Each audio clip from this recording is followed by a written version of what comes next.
Social media पर channel Mahalakshmi की ओर से आपके पास आए हैं सादर जयक। आज लाए हैं खबरें 7 कहें 8 सादर जय जिनेंद्र के साथ। देखिए, शुरुआत करते हैं।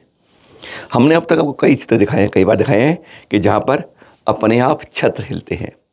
3 छत्र तीर्थंकर प्रतिमा के ऊपर कहते हैं 3 लोग के प्रतीक के रूप में जो लगे होते हैं कि 3 लोग के शासन नायक हैं आप और 3 लोग के शासक हैं आप। और ये पर आज दिखा रहे हैं आपको कि क्या कभी वेदी के पीछे से लगा हुआ भामंडल भी हिलता है? नहीं देख पाते, पर आज कुछ ऐसा ही दिखा रहे हैं। सहारनपुर के आवास विकास के दिगंबर जैन मंदिर का दृश्य है जो आप देख रहे हैं। यहाँ पर छत्र नहीं, भामंडल की बात कर रहे हैं। क्या भामंडल भी इस तरीके से हिल सकता है? क्या सोचने वाली बात है। कौन कर रहा है, क्या कर रहा है, कैसे कर रहा है, यह तो समझ नहीं आता, क्योंकि दीवार के पीछे कोई छेद नहीं है कि जहाँ से कोई घुमा ले। सामने से आप देख ही रहे हैं, फिर ऐसे कैसे हो रहा है? तेजी से पंखा चला दिया क्या? हाँ, सर्दियों में जब तापमान 10 से 15 डिग्री है तो पंखा चला दिया हो, पर पंखा चलेगा तो छत्र भी हिलेंगे, कुछ और भी हिलेगा, कुछ नहीं हिल रहा है। बस यही सवाल अजूबा बनता है। ऐसी बातें दिखती हैं कि जिसके बारे में किसी वैज्ञानिक के जो विज्ञान पढ़ रहे हैं, किसी का कुतर्क भी आएगा, टिप्पणी में पढ़ लीजिएगा। ऐसा कैसे हो रहा है? अविश्वसनीय है। यह चित्र सहारनपुर के आवास विकास दिगंबर जैन मंदिर के 2 दिन पहले के जो दृश्य थे आप देख रहे हैं। गजब की बात, अनुभूति दिखा रही है अपने आप। और अब आपको ले चलते हैं राजस्थान में। चवलेश्वर पार्श्वनाथ नाम तो सुना होगा कई उन्हें, कहते हैं यहाँ पर अतिशय ही अतिशय होते हैं। आज आपको कुछ यही की बात बता रहे हैं। 1000 साल पहले की बात बताते हैं हमको। जब कहते हैं काली घाटी की पहाड़ी का क्षेत्र पड़ता है, ये अरावली की श्रृंखला के अंदर ऊंची पहाड़ी पर। जब ये प्रतिमा नहीं थी, हम तब की बात कर रहे हैं। चमलेश्वर आजकल नाम हो गया देशनोदय तीर्थ की। पहले इसकी जानकारी सुन लीजिए, क्योंकि यहाँ अतिशय खास बात क्या थी। नथमल शाह सेठ थे, उनके पास गाय थी। हम महावीर जी की बात नहीं कर रहे हैं, हम चमलेश्वर की बात कर रहे हैं। ग्वाला उनकी गाय लेके जाता था, ड्यूटी निभाता था, पर अचानक मालूम चला कि अब गाय ने वापस आने पर दूध देना बंद कर दिया है। सेठ जी परेशान, ग्वाला क्या कुछ कर रहा है, बदमाशी कर रहा है, वहीं पर दूध निकाल के बेच देता है क्या, या दूध पी जाता है सारा? बस 2-3 डांट फटकार दी। ग्वाला सीधा था, बच्चा था, युवा था, आप कहते हैं। वह घबरा गया, ऐसा होता कैसे है? जाता है, वह गाय को चराने ऊपर छोड़ देता है और फिर अपना धूप में लेट जाता है। कभी गर्मी है तो छाए में, पर ऐसा हो क्या रहा है? अब उसने देखना शुरू किया कि गाय वास्तव में जहाँ छोड़ता है वह वहाँ नहीं, वह ऊंची पहाड़ी पर जाती है और शिखर पर जाके उसके थनों से अपने आप दूध झड़ता है। वह देख के एक बार लगा कि सपना तो नहीं देख रहा है। उसने फिर अगले दिन फिर देखा और फिर उसने जाके सेठ जी को बता भी दिया कि ऐसा हो रहा है। सेठ जी हैरान, न समझ, पागल हो गया क्या? नींद में रहता है क्या? तू नींद में रहता है, क्या करता है? यही तेरे कारण है। उसने कहा नहीं सेठ जी, अब मैंने 1 नहीं 2 दिन लगातार देखा है, इसलिए मैं आपसे कह रहा हूँ। सेठ जी हैरान, कहते हैं अच्छा आज मैं भी चलता हूँ। सेठ जी चले साथ में और उन्होंने देखा कि सचमुच गाय के थनों से धड़ से छट छट छट करके धार बह रही है और कुछ मिनटों बाद वह शांत होती है। अब जब दूध ही नहीं है तो कैसे आएगा? परेशान थे, रात को बिस्तर पर लेट के यही सोच रहे थे। नींद आई तो सपने में देखा कि वहाँ खुदाई करो, तुम्हें कुछ अवश्य कुछ मिलेगा। अगले दिन सुबह नींद, कहते हैं रोज उठते थे, आज तो अब नींद उड़ गई थी। तुरंत सुबह पहुंचे और खुदाई करवाई और फिर खुदाई के दौरान फिर यह प्रतिमा निकली थी चमलेश्वर के हमारे पारस प्रभु की। देख रहे हैं 2 फुट की बलुआ पत्थर की प्रतिमा थी, जो बिल्कुल देखकर वह गजब हो गए।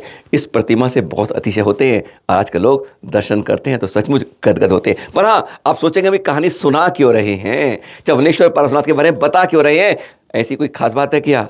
आज अफसोस की बात है इसी तीर्थ की, जो यहाँ पर 5-6 की रात को चोरी हो गई। बस उसी अतिशयकारी पारस प्रभु के सामने 2 अष्टधातु की प्रतिमाएं थी। 5-6 की रात में पहले चोर आए, उन्होंने सीसीटीवी कैमरे के सारे तार खत्म किए पहले, यानी रिकॉर्डिंग बंद हो जाए, यानी पहले रेकी कर चुके थे। जहाँ पर जल्दी कांच ग्रिल लगी रहती थी, पर उनके ताले तोड़ के अंदर पहुँच गए थे और उन्हें सबसे पहले उन दोनों अष्टधातु की प्रतिमाएं, छत्र, भामंडल, सिंहासन आदि और दान पेटी में जितनी नकदी थी उसको लेके उड़ गए। पुलिस तलाश कर रही है, पर हैरानगी हो रही है, इस ऊंचे तीर्थ पर कोई आ रहा है और वह रेकी करके आया है। इसका मतलब कुछ दिन पहले से घात लगाए बैठा था।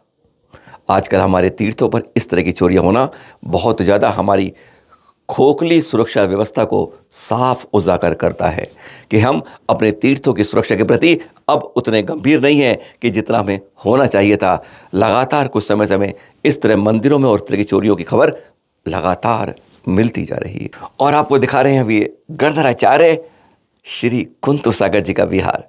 कुंतुगिरी चल रहे हैं, कल धारवाड़ा पहुंच रहे हैं, जाकर रहे हैं, देख रहे हैं अब ये इस आयु में भी इस तेज हवाओं के बीच में बर्फीली हवाएं और ठंडा तापमान। कहते हैं जब शुष्क क्या खाल को खुश्क कर देती है, ऐसी हवाएं जब पड़ती हैं और उस समय विहार। ऐसे वयोवृद्ध गणनायक कुंतु सागर जी वरूर की ओर जा रहे हैं, धारवाड़ से आगे बढ़ेंगे जहां पर कुछ खास है। पर पहले खास क्या हो रहा है इस समय वह भी देख लेते हैं। परसों के चित्र दिखा रहे हैं अद्भुत मिलन के, जब वरूर में नया इतिहास रचा जाएगा। 15 से 26 जनवरी तक 405 फुट के सुमेरु पर्वत का महापंच कल्याणक होगा और फिर 61 फुट उतंग पारस प्रभु की प्रतिमा का महामस्तकाभिषेक है। 18 आचार्य, ये देख रहे हैं, ये है महामिलन। आचार्य पद्मनंदी से आए हैं आचार्य श्री गुप्तिनंदी जी और देख रहे हैं आचार्य श्री गुरुधरनंदी जी। उस समय इस तरह से आप 1 2 3 4 18 आचार्यों को, लगभग 150 संतों को यहाँ पर देखेंगे। आपने तो शायद टिकट बुक करा ली होगी, पहुँचते रहिए क्योंकि यहाँ पर एक 405 फुट का मेरू सुमेरु और उसके अंदर भी 10,000 स्क्वायर फुट के अंदर इतने बड़ी जगह है। अब देखे प्रवेश करते ही कुछ अलग ही अनुभव पाएंगे कि विश्व के मानचित्र पर एक नया इतिहास बनेगा। यह सुमेरु की जो आकलन किया है, जो वैसे तो 1 लाख योजन का है, आप कल्पना नहीं कर सकते, उसको जिस रूप में दिखा गया है वह सचमुच अद्भुत है। देख रहे हैं जानकारी।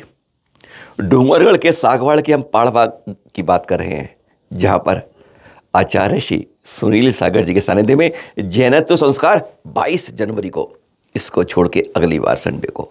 पर हाँ, 5 वर्ष की उम्र से लेके जितनी उम्र है अविवाहित यानी अनमैरिड्स के लिए यह जैनत्व संस्कार गुरुवर के द्वारा दिए जाएंगे। इसके लिए रजिस्ट्रेशन कराना हुआ अपना नाम पता के साथ 15 तक, यानी उससे पहले जो रविवार है वहाँ तक के लिए। ऐसे सौभाग्य के क्षण मिल पाते हैं जब हमें संस्कार के रूप में गुरुवर का हाथ अपने उनके सर पर, मस्तक पर स्पर्श करके हम कितने भाव आनंदित होते हैं, इसकी कल्पना हम नहीं कर सकते। यह संस्कार के रूप में ये बीजारोपण हमारे नैतिकता का और जैनत्व संस्कार करके अपने भविष्य को हम उज्ज्वल बनाते हैं। एक तो महाकुंभ होने वाला है, अभी प्रयागराज की बात कर रहे हैं, और ये प्रतिभाओं का एक महाकुंभ था जो पूसा रोड के अंदर यहाँ दिल्ली में देखा गया। गणनियारिका अरहम श्री माता जी थी और उनके शादी में 2000 वर्ष से, यानी सन 2000 से सराकोद्धारक आचार्य श्री ज्ञान सागर जी को शुरू किया, उसको संभाले हुए हैं। और जितनी प्रतिभाएं होती हैं यहाँ देख रहे हैं, इनका एक प्रकार से प्रोत्साहन, उत्साहवर्धन होता है जब इस तरह से ये कार्यक्रम उनके लिए आयोजित हर वर्ष किया जा रहा है। जो आए गदगद हो गए थे अपनी प्रतिभाओं को, इस उपलब्धियों को जानकर। यह कार्यक्रम हुआ था दिल्ली में। अब आपको दिखा रहे हैं काशी के इस सयादवाद महाविद्यालय में आचार्य ज्ञान सागर जी, बुरुलाल शास्त्री, बहुत लोग यहाँ पर 1905 में गणेश पाठ वर्णी जी ना, 1 रुपये में 64 पोस्ट कार्ड से इसकी शुरुआत की थी। BHU है ना काशी का, उससे भी पुराना महाविद्यालय है ये। आज 106 साल के इतिहास में कह सकते हैं आप, 1905 से 2024, 119 साल के इतिहास में अब पहली बार वह दृश्य दिखा रहे हैं। बीच में इसकी स्थिति कुछ डाउन हो गई थी, फिर आचार्य श्री विद्यासागर जी का आशीर्वाद मिला, पुनरुद्धार हुआ इसका, और फिर मुनिवर गुरुवर सभी के प्रमाण सागर जी का हमेशा इस पर हाथ रहा है। और कहते हैं इसके यहाँ पर रहने की व्यवस्था भी है, आवास की भी है, और कुछ लोग भी हैं। हमेशा 40-50 इसी के आसपास गिनती रहती थी, लेकिन इस बार यहाँ के BA की शास्त्री की डिग्री मिलती है, MA आचार्य की डिग्री मिलती है। उसी की परीक्षाओं के कुछ चित्र दिखा रहे हैं आपको, ये देख रहे हैं चित्र आप। यहाँ पर 40-50 वाले इस बार जो है परीक्षार्थी 106, दोबारा बोले, जितने हर बार आते हैं उससे दोगुनों ने इस बार उत्साह से यहाँ पर परीक्षाएं दे रहे हैं। इन सबको स्कॉलरशिप मिलती है। उत्तर प्रदेश के मुख्यमंत्री ने सबको स्कॉलरशिप देने की यहाँ पर शुरुआत कर रखी है। और कहते हैं सोने पे सुहागा हो जाता है जब यहाँ परीक्षाओं के अंदर इतना उत्साह देखा जाता है। प्राचार्य ने पर आकाश जैन जी, उन्होंने ये चैनल महालक्ष्मी को जानकारी भेजी और बताया कि देखिए, हैरान हो जाते हैं जब इतने उत्साह से एक प्रकार से फिर ये हमारा गणेश प्रसाद वर्णी जो शुरू किया था वह एक प्रकार से फिर अब धीरे धीरे जीवंत होके एक नई ऊंचाई की ओर बढ़ता आ रहा है। अपने समाज की जानकारी में इस तरह की जब मिलते हैं तो लगता है कहीं ना कहीं हम सही रास्ते, सही दिशा पर गुरुवर के आशीर्वाद से अब बढ़ते जा रहे हैं। जाते जाते इसे चम चम के दर्शन करा दें आपको। जी हाँ, देहरा से, यहाँ तिजारा से आपको दिखा रहे हैं। अब भोजनशाला बिल्कुल नई आ गई है। अब आपको चिंता की ज़रूरत नहीं है कि आप शुद्ध भोजन के लालयित हैं तो बस आपके लिए यहाँ पर परोस दिया जाएगा। आप एक बस आएँ, 2 बस आएँ, लेकर आए, बहुत खूब आएँ, दर्शन करिए आनंद के साथ। और बड़े बाबा के पास, छोटे बाबा के पास, जिसकी भी करें, चंदा प्रभु का तीर्थ। अब भोजनशाला की किस तरह से व्यवस्था है यहाँ पर, गजब के दर्शन करते हैं जब यहाँ हम पहुँचते हैं। और अब भोजनशाला बिल्कुल अब आपके लिए पूरी तरह व्यवस्था यहाँ पर कर दी गई है। फिर मिलेंगे आपके साथ कुछ रोचक जानकारियों के साथ इसी तरह सुबह शाम 8 बजे आपके पास। सादर जय जिनेंद्र।